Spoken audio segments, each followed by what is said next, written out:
அனைவருக்கும் இதயத்தின் பொங்கல் நல்வாழ்த்துக்கள். பொங்கலோ பொங்கல்.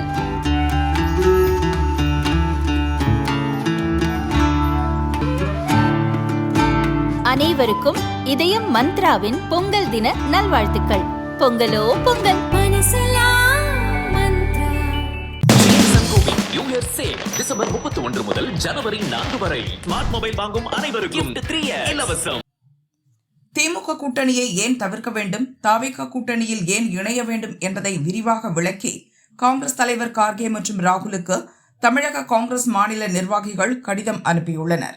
அந்த கடிதத்தில் கூறியிருப்பதாவது: இந்துத்துவா மற்றும் சனாதன எதிர்ப்பு திமுக கொள்கையாக உள்ளது.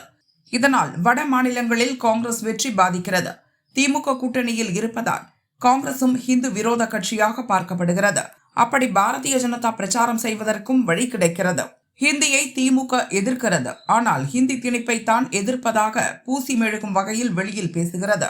திமுகவின் ஹிந்தி எதிர்ப்பு பிரச்சாரத்தால் வட மாநிலங்களில் பெரும்பான்மையாக உள்ள ஹிந்தி பேசும் மக்களுக்கு எதிரான கட்சியாக காங்கிரஸை சித்தரிக்கின்றனர். அதனால் தேர்தல் ஓட்டு வங்கியை இழந்து வருகிறோம். தமிழகத்தில் ஆளும் கட்சிக்கு எதிராக உள்ள மனநிலை முன் எப்போதையும் விட காங்கிரசின் வாய்ப்புகளை நிச்சயமாக பாதிக்கும். ஒரு சில மூத்த தலைவர்களை தவிர மற்ற அனைத்து மட்ட காங்கிரஸ் கட்சியினரும் அவமானத்தின் காரணமாக திமுக கூட்டணியிலிருந்து வெளியேற விரும்புகின்றனர். உள்ளாட்சி அமைப்புகளில் காங்கிரசுக்கு பிரதிநிதித்துவம் மிக குறைவாக உள்ளது. ஏனெனில் அடிமட்ட அளவில் காங்கிரஸ் பலம் பெறுவதில் திமுக ஒருபோதும் ஆர்வம் காட்டியதில்லை. சமீபத்திய சர்வே வாயிலாக விஜயின் செல்வாக்கு நிரூபிக்கப்பட்டுள்ளது. மக்கள் அவரை திமுகவுக்கு மாற்றாக பார்க்கின்றனர். தேஜா கூட்டணியை தாவேகா 3வது இடத்திற்கு தள்ளும் என சர்வே அறிக்கை கூறுகிறது. தினகரன், பன்னீர்செல்வம் போன்றவர்கள் அதிமுக தலைமையால் விரக்தி அடைந்தவர்கள்.